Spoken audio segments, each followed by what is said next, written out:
Hello friends, welcome back to MBK vlogs. కలిసొచ్చే కాలానికి నడిసొచ్చే కొడుకొచ్చినట్టు మా ఫ్రెండ్ గానికి కలిసొచ్చే ఎగ్జామ్కి నాకు నడిసొచ్చే ట్రిప్ ఆఫర్ దొరికింది. అందులో భాగంగా నేను వైజాగ్కి ట్రిప్కి వెళ్ళాను. And Vizag is my favourite place. 7 years back first time Vizag beach చూశాను. అండ్ మళ్ళీ అదే వైజాగ్కి బీచ్కి చూడడానికి వెళ్ళాను. మా ఫ్రెండ్ దుర్గప్రసాద్ వల్ల వైజాగ్లో చాలా ప్లేసెస్ని కవర్ చేయగలిగాను.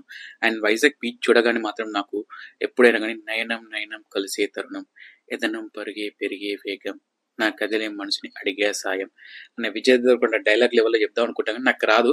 కానీ ఆ ఫీలింగ్ మాత్రం ఉంటుంది. ఆ బీచ్ చూస్తే మాత్రం అబ్బబ్బబ్బా, క్రేజీ అంటే క్రేజీ ఫీలింగ్ ఉంటుంది. అండ్ ఈ వీడియో చివరి వరకు చూడండి.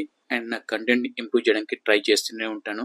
అండ్ మీకు తెలుసు కదా, కొత్త వ్లాగర్కి ఎంకరేజ్ చేయడానికి మీ దగ్గర ఉన్న ఒకే ఒక వెపన్, ఆ సబ్స్క్రైబ్ బటన్ క్లిక్ చేసి అక్కడ ఒక గంట ఉంటుంది, అది క్లిక్ చేయండి. Thank you so much. And ఈ వీడియో టిల్ ఎండ్ వరకు చూడండి. సడన్ ప్లాన్ కాబట్టి లీవ్ కూడా పెట్టలేదు. అండ్ ట్రైన్ ఒక 4 hours డిలే వల్ల మనకి వెయిటింగ్ లిస్ట్ 50లో ఉన్న టికెట్ కూడా కన్ఫర్మ్ అయిపోయింది. Work from office, work from home ఎన్ని రోజులు చెప్తాం, but for a change work from Vizag, work from beach అని చెప్తాం అని చెప్పేసి మేనేజింగ్ వర్క్ అండ్ ట్రావెల్ అనుకొని వైజాగ్కి వెళ్ళిపోయాను. అండ్ జర్నీ మాత్రం చాలా బాగుంది, train journey. First time beach చూసినప్పుడు ఏదైతే ఎక్సైట్మెంట్ ఉంటేనో అదే ఎక్సైట్మెంట్ స్టిల్ ఇంకా నా లైఫ్లో కూడా అదే ఉంది, ఇంకా నా కళ్ళలో కూడా అదే ఉంది. అండ్ వైజాగ్లో రోడ్స్ మాత్రం చాలా క్రేజీ ఉన్నాయి, చాలా బాగున్నాయి.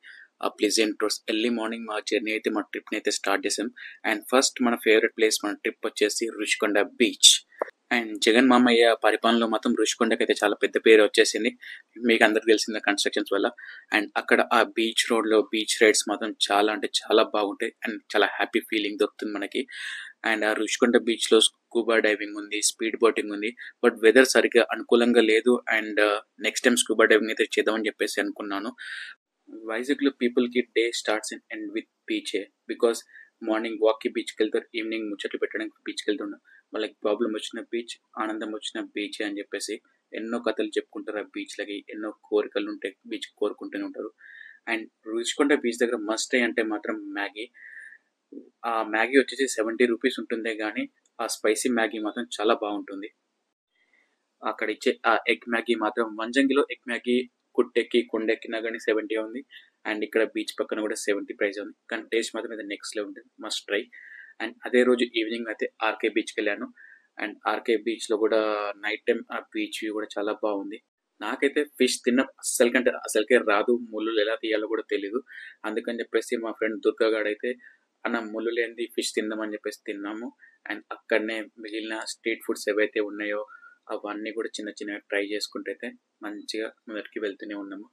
అండ్ ఆ time night view with moon అయితే చాలా హ్యాపీ అంటే హ్యాపీగా ఉంది నాకు. వైజాగ్ బీచ్ వ్యూ మాత్రం, RK beach alias Ramakrishna beach. And అదే రోజు నైట్ పుష్ప 2 మూవీకి వెళ్ళాము. అండ్ వైజాగ్ పీపుల్ చాలా డీసెంట్ అనుకుంటాను, అసలు ఏం చప్పుడు ఏం అల్లర్లు కూడా ఏం లేదు. అండ్ ఆ రోజు బజ్జి ఉండిపోయాం. అండ్ డే 2 అయితే స్టార్ట్ చేస్తాం towards Simhachalam temple. Sea level నుంచి 300 meters హైట్లో సింహాచలం గుట్టలపైన శ్రీ వరాహ లక్ష్మీ నరసింహస్వామి ఉంటుంది. అండ్ ఆ దర్శనం మాత్రం మాకు 7 o'clock వెళ్ళాం. వితిన్ 10 నుంచి 15 నిమిషాల మధ్యలోనే దర్శనం చాలా బాగా జరిగింది. అండ్ అక్కడ మాత్రం దర్శనం చేసుకోవడానికి చాలా ప్లెజెంట్ ఫీలింగ్ అయితే ఉంది. అండ్ దర్శనం అయిపోయాక నెక్స్ట్ యారాడ బీచ్కి అని చెప్పేసి బయలుదేరాము. అండ్ అక్కడ ఉన్న రోడ్స్ కూడా, గుట్టకి దర్శనానికి వెళ్ళే దారిలో వేసిన రోడ్స్ కూడా చాలా బాగున్నాయి. భక్తులకి ఇబ్బంది లేకుండా దర్శనానికి మాత్రం చాలా అనుకూలంగా ఉంటాయి. ఆ కొండ చుట్టూ మేము బైక్ నడుపుతుంటే మాత్రం ఘాట్ రోడ్లో మాత్రం ఎలా ఉంటుందంటే, మొబైల్లో ఏదో బైక్ రేసింగ్ యాప్ ఇన్స్టాల్ చేసుకుని డౌన్లోడ్ చేసి నడుపుతున్న ఫీలింగ్ ఉంటుంది. అండ్ ఎనీహౌ మేము చాలా కేర్ఫుల్గా మెల్లనే వెళ్ళాం, చాలా మంచిగా నడుపుకుంటూనే వెళ్ళిపోయాం. అండ్ ఎర్లీ మార్నింగ్ స్కూల్ పిల్లలకి వెళ్ళే టైం అయింది. పిల్లలకి హాయ్ అండ్ బాయ్ చెప్పేసుకుంటూ చలో టువర్డ్స్ టు యారాడ బీచ్ అని చెప్పేసి బయలుదేరిపోయాం. అండ్ సిటీ లోకల్లో ఉండే beach, RK beach, Rushikonda beach అవన్నీ ఉంటాయి. అవుట్ ఆఫ్ ద సిటీ నుంచి అంటే లైక్ వైజాగ్ నుంచి 40 kilometers దూరంలో యారాడ బీచ్ ఉంటుంది. అండ్ ఆ బీచ్కి వెళ్ళే దారిలో మాత్రం నేవీ బిల్డింగ్స్ ఉన్నాయి, చాలా బాగున్నాయి. ఆ రోడ్స్ కూడా, బిల్డింగ్కి కూడా కన్స్ట్రక్షన్స్ అన్నీ కూడా. అండ్ ఫస్ట్ టైం ఆ యారాడ బీచ్ చూడగానే, వ్యూ చూడగానే మాత్రం దిమ్మ తీరిపోయింది. ఎందుకంటే ఏదో వేరే కంట్రీకో వేరే కాంటినెంట్కో వెళ్ళిన ఫీలింగ్ ఉంది. అంత మంచి ప్లెజెంట్ ఫీలింగ్ ఉంది యారాడ బీచ్ చూడగానే. ఆ సిటీలో ఉండే ఆర్కే బీచ్ అయినా, రుషికొండ బీచ్ అయినా చాలా మంది జనాలు ఉంటూనే ఉంటారు. ఈ యారాడ బీచ్లో మాత్రం జనాలు చాలా తక్కువ. ప్రీ వెడ్డింగ్ షూట్లు కావచ్చు, నార్మల్ షూట్స్కి మాత్రం ఈ యారాడ బీచ్ అయితే చాలా యూస్ఫుల్ అవుతుంటుంది. అండ్ మీకు తెలిసిందే కదా ఈ ఆటలు చూస్తుంటే ఇవేం ఆటలు బాబు అంటే అలలాటలు అని చెప్పొచ్చు ఏదో టైం పాస్కి. ఆ వ్యూ చూస్తే మాత్రం అబ్బా! మీకు కూడా చాలా మంచి ఫీలింగ్ అయితే ఉంటుంది. అండ్ బీచ్ దగ్గరికి వెళ్ళిన కొద్దీ ఆ అలలు మనకు తాకుతుంటే మాత్రం ఆహా! ఓహో! ఎంత చెప్పినా తక్కువనే, ఎంత వర్ణించినా తక్కువనే.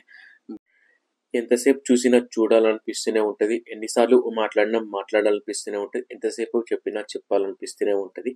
ఆ బీచ్‌కి నా కలైనా, నా కథైనా, నా కోరికైనా ఏదైనా గానీ అండ్ అక్కడ ఆ యారాడి బీచ్‌లో మాకు అనిపించిన థింగ్ ఏందంటే ఫిషింగ్ చేస్తున్నారు అక్కడ పీపుల్ అయితే. ఫిషింగ్ చేయడానికి చాలా కష్టం. అంటే లైక్ ఫస్ట్ టైమ్ బీచ్‌లో ఫిషింగ్ ఎలా చేస్తారు అనేది చూడగలిగాను. ఇక్కడ ఇంతమంది ఆ వలనైతే లాగుతున్నారు. ఆ అలల ధాటికి మాత్రం ఏందంటే లాగడం ద్వారా ఆ జాలి అనేది వెనకకొస్తున్న పీపుల్ కూడా అక్కడ ఎవరైతే మీకు చూస్తున్నారో నీళ్ళలో ఉన్నారు. ఆ అలల ధాటికి వాళ్ళు ఇంకొంచెం ఒడ్డు వైపున వస్తున్నారు. నాకు ఒక క్వెషన్ మార్క్ ఉంది. అరే! ఎన్ని ఫిషెస్ వస్తుంటాయి, ఎన్ని గనం వస్తుంటాయి అని చాలా ఎక్సైట్‌మెంట్ ఉండే. తీరా ఆడికి ముందరికి వచ్చేసాక చూశాను. చాలా ఫిషెస్ అయితే ఉన్నవి. అండ్ అప్పుడు అనిపించిన విషయం ఏందంటే ఫిషింగ్ ఈజ్ టఫ్ అనైతే అర్థమైంది. వాళ్ళ లైఫ్ కూడా చాలా రిస్క్ పెట్టి మరి అయితే ఫిషింగ్ చేస్తూనే ఉన్నారు. అండ్ వీళ్ళకి చాలా వరకు ఫిషెస్ అయితే దొరికాయి. ఆయన చూస్తున్నారు కదా! వాడు పడిపోయాడు బాబు.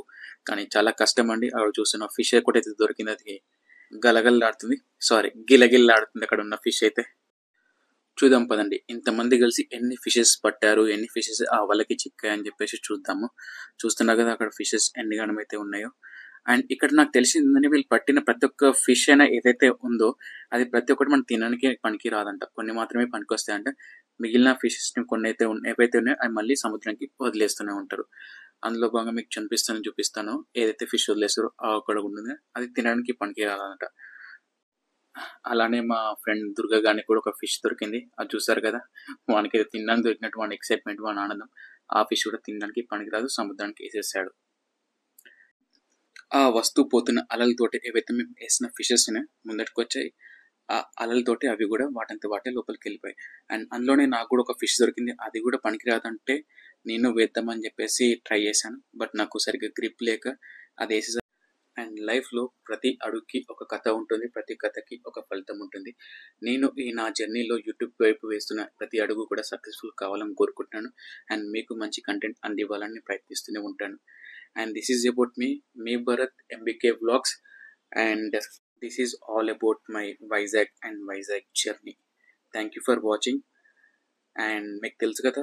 Please subscribe, share, comment. And your MBK.